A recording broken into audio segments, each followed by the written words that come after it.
You ever get that feeling that your mind is just on a completely different wavelength from everyone around you? It's funny because a lot of the time, the people with the most unique minds have no idea how different they really are. So let's dive in and see if any of this sounds like you. All right, so let's just get right to it. The big question here is pretty simple. Are you wired differently than most people? And hey, this isn't about being better or worse. Not at all. It's just about being different.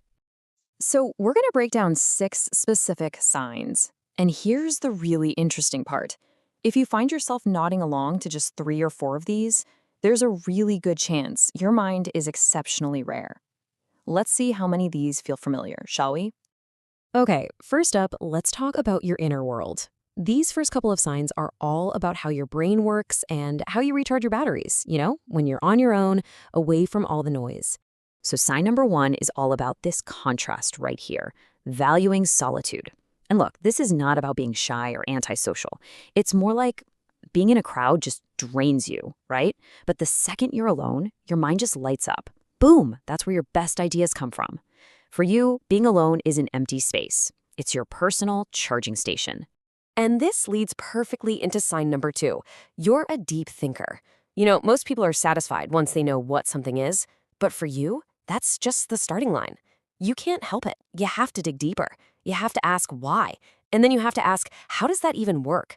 It's this constant need to take things apart and understand them that really sets you apart. Okay, so let's shift gears a little. How do these internal traits affect how you deal with other people? Well, our next couple of signs are all about that, and it usually starts with a pretty common misunderstanding.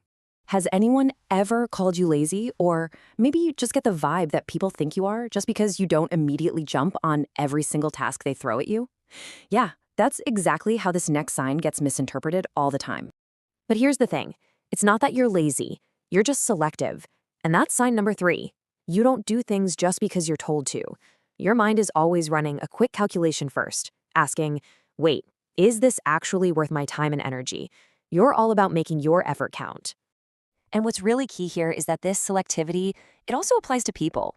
This brings us to sign number 4, your powerful intuition. You have this built-in radar, You can just feel it when someone's being real and when they're putting on an act. You might not be able to explain it, but your gut knows.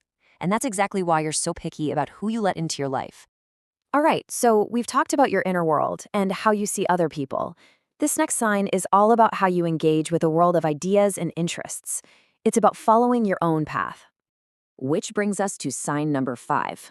You're just not into the same stuff as everyone else. You couldn't care less about what's trending. Popularity doesn't impress you.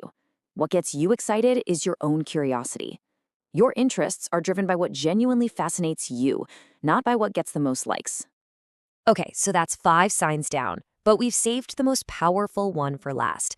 The source material really emphasizes this next one, calling it the sign that truly defines a rare and, honestly, a formidable mind. So, the 6th and final sign, this is what makes you so mentally strong. It's a trait that, believe it or not, can even seem a little dangerous to people who don't have it. And why? Because it gives you an incredible amount of control. And that sign is emotional control. Think about it. When something happens, most people just react instantly, but not you. Your first instinct is to just observe. You take that beat, you process what's going on inside your own head, and then you respond. This simple 3-step process, observe, process, respond, is where all that mental strength and calm comes from. So there you have it, the 6 signs. We've talked about valuing your alone time, thinking deeply, being selective, reading people like a book, following your own curiosity, and keeping your emotional cool. Now, let's bring this back to you. Just take a second and think about it. How many of those really honestly felt like they were describing you? And don't forget, if you're sitting there thinking, yeah, that's me for even 3 or 4 of them, well, there's a very good chance your mind is something special. And that brings us to the final and maybe the most important question of all. Because these things we've talked about, they aren't just weird little quirks. They are legitimate strengths. So the real question isn't just, is my mind rare? It's, if it is, what am I going to do with it?